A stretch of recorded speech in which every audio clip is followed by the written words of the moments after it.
Oh mon dieu, Astronogeek a fait un titre putaclic. Surtout n'oublie pas de mettre un pouce rouge et de te désabonner. Les autres, j'ai une histoire un peu badante à vous raconter. Alors je me suis dit que ouais, j'allais mettre un titre bien putaclic. Je sais pas encore ce que ça sera, mais c'est probablement juste pas vrai, hein. Voilà, donc voilà, bon. Mais j'ai reçu un mail un peu badant, ouais. Ça dit: bonjour, nous sommes les parents de 2 enfants atteints du syndrome de Sanfilippo, appelé aussi Alzheimer infantile, qui les fera mourir vers 15 ans. On se bat pour les intégrer dans un essai clinique pour tenter de les sauver. Pour cela, il faut beaucoup d'argent. Étant de maladie rare, on n'a aucune subvention. On est passé sur plusieurs chaînes télé et médias. Quelqu'un nous a donné votre site car il semblerait que vous soyez beaucoup suivis. Je vous joins les liens de nos reportages. Alors je suis allé voir ces 2 vidéos, je vous les mets en description pour ceux qui voudraient aller voir par eux-mêmes. Je vous invite à aller le faire d'ailleurs. Et donc en gros la question de Tommy c'est est-ce qu'on pourrait bénéficier de ta visibilité quoi. J'ai déjà fait ce genre de choses par le passé, à chaque fois je l'ai payé très cher en pouce rouge, mais à chaque fois aussi la cagnotte concernée pour les gamins malades a décollé très fort. Donc est-ce que je vais me reprendre une volée de pouce rouge pour exploser la cagnotte d'un gamin, enfin de 2 gamins pour la peine? Oui.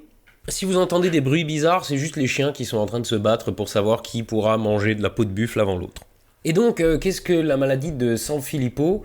Je connaissais pas du tout. Je suis allé me renseigner un petit peu avant de faire cette vidéo, et c'est badant. Donc c'est parti pour un petit cours de bio.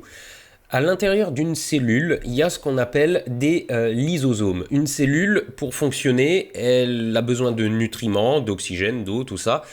Elle s'en sert comme carburant, mais évidemment, derrière, il y a des déchets. Et ces déchets de la cellule sont traités par les lysosomes. C'est un petit organite qui se trouve à l'intérieur de la cellule et qui produit des enzymes pour digérer, d'une certaine manière, les déchets de la cellule.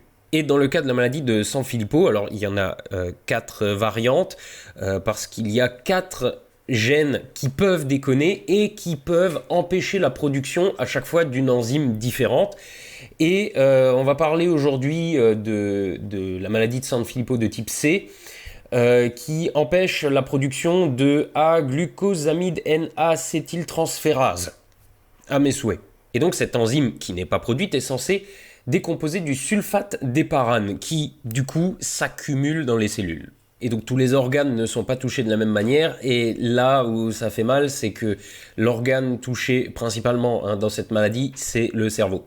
Donc là, je suis sur le site du Centre Pasteur. Donc les premiers symptômes de la maladie associés à un retard du développement cognitif, associés à une hyperactivité, un comportement autistique et des troubles du sommeil. Ils apparaissent habituellement avant l'âge de 3 ans. Par la suite, l'atteinte neurologique entraîne une déficience intellectuelle et une réduction des capacités motrices qui aboutissent à la perte d'autonomie vers l'âge de 10 ans.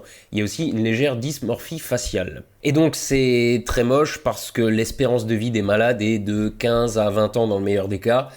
Et c'est une maladie très rare puisqu'elle touche un enfant sur 120 000 pour les types A, B par exemple. Et dans le cas du type C, celui dont on parle là, c'est moins d'un enfant sur 1 million. Donc c'est une maladie très rare. C'est une maladie génétique et il faut que les 2 parents soient porteurs du gène déconnant, sachant que on a nos gènes en double. Donc si vous avez une seule version du gène qui déconne, l'autre prend le relais et vous êtes ce qu'on appelle un porteur sain. Mais si jamais vous êtes 2 porteurs sains de la maladie et que vous avez des enfants, vous pouvez mélanger vos gènes de 4 manières différentes et donc vous avez une chance sur 4 que votre gamin soit malade. Et donc là, on est dans le cas de Tommy et Farah, qui sont tous les 2 porteurs sains, qui ont eu 2 enfants, Eden et Abel. Et vers 4 ans, Eden a été diagnostiqué de cette maladie et comme ils ont une chance sur 4 de transmettre cette maladie à leurs enfants, ils ont fait tester, c'est Abel le deuxième, oui, ils ont fait tester le deuxième et en l'espace de 2 semaines, ils ont découvert que leurs 2 enfants étaient condamnés à moyen terme. Je pense que tu passes pas une très bonne semaine à ce moment-là. Et donc les gamins atteints de cette maladie perdent progressivement leur capacité mentale, ils oublient tout, ils perdent leur capacité motrice. En fait, c'est vrai que ça ressemble pas mal à Alzheimer, mais chez un enfant, quoi. Eden, depuis qu'il a 1 an, il a des douleurs au ventre. Il souffre de constipation. On a vu beaucoup de médecins, on a été dans plusieurs hôpitaux. On nous répétait toujours la même chose, qu'il n'y avait rien, que ça passerait avec l'âge, etc. Jusqu'au jour où il a été hospitalisé en mars 2021 sur Lyon. Et puis une semaine après, on reçoit un courrier, on l'ouvre, un résultat d'analyse. Et on voit que c'est écrit qu'il a la maladie de Sanfilippo. Comme tout le monde, on va voir sur internet. Et puis là, les premières phrases qu'on lit sont terribles. C'est une maladie neurodégénérative, rare, incurable, qui va entraîner un déficit des acquis cognitifs, psychomoteurs. Et le pronostic vital est sombre. Le décès survient dans l'adolescence. Et là, ça a été très dur. Ce qu'on a ressenti, c'est comme si notre cœur allait s'arrêter, quoi. Alors moi du coup je vois ça, je me dis mais attends, s'il manque juste une enzyme, on pourrait pas te la picouser et puis ça irait pas. Alors bah du coup il y a des chercheurs de l'Institut Pasteur qui se sont dit la même chose. Et en 2011 ils ont fait des essais sur la variante A et B de cette maladie. Et a priori ils ont eu de bons résultats mais à condition de traiter les gamins avant l'apparition des premiers symptômes. Enfin, du plus gros. Enfin, disons qu'ils arrivent à stabiliser le truc, mais une fois que c'est parti, quoi. Alors d'habitude, quand je relais ce genre de choses, on me fait chier parce que c'est peut-être une arnaque, gna gna gna. Mais bon, là, cette cagnotte a déjà été beaucoup relayée et ils sont manifestement directement soutenus par l'association Vaincre les maladies lysosomales. Et donc je vais essayer de vous la faire courte. Il y a déjà des essais cliniques qui ont été faits sur la maladie de type A et B, mais la maladie de type C étant extrêmement rare, il n'y a pas d'essais cliniques dessus. Enfin, pas en France. Il y a manifestement un essai clinique, un début de tentative d'essai clinique aux États-Unis, mais pour que ça marche, il faut 2 choses.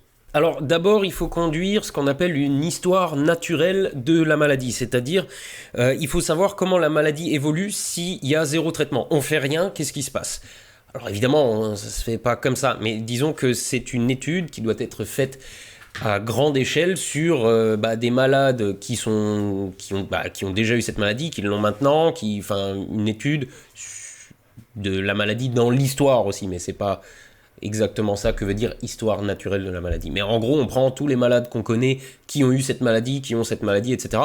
On fait une étude du développement de la maladie pour voir ce que ça donne. Parce que si on fait un essai clinique, il faut bien savoir ce que donne la maladie si on donne pas de médoc pour pouvoir comparer avec le médoc qu'on étudie. Le problème, c'est que réaliser cette histoire naturelle de la maladie, ça demande de faire littéralement des recherches à l'échelle de la France par, alors je sais pas, je crois que c'est l'Institut Pasteur, enfin je sais pas, j'ai pas vu exactement, mais du coup, ça fait un demi-million. Donc il faut commencer par ça. Et ensuite, il faut encore que ce fameux essai clinique aux États-Unis puisse avoir lieu. Et pour ça, il faut encore une fois du pognon, parce que le labo, il peut pas le faire de rien. Donc l'essai clinique, si j'ai bien compris, là tout de suite, il est pas fait, quoi. Il manque d'argent. Et donc Tommy et Farah s'efforcent de ramasser le pognon nécessaire à la mise en œuvre de cet essai clinique.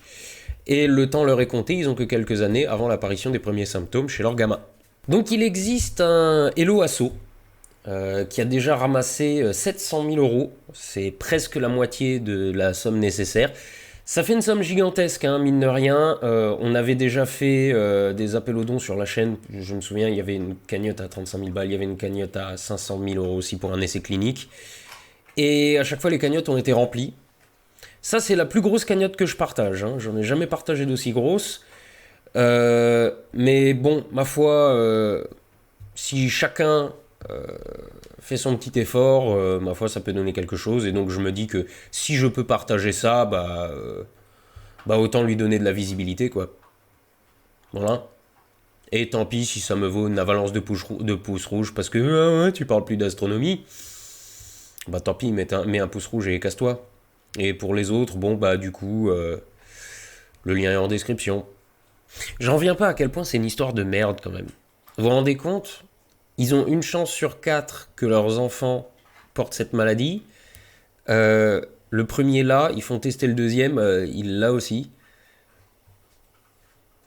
C'est une histoire de merde. Tommy et Farah, courage et bonne chance. Hein. Je- Courage et bonne chance. Et les autres, du coup, tous les liens sont en description. Donc les deux vidéos qu'ils ont faites chez Le Parisien et chez Combini. Le lien Hello Asso et le lien pour vmlasso.org, donc l'asso vaincre les maladies lysosomales. Voilà. Tout ce que je peux faire, c'est vous donner le plus de visibilité que je peux, puis aller d'un petit don. Mais voilà. Donc du coup, courage.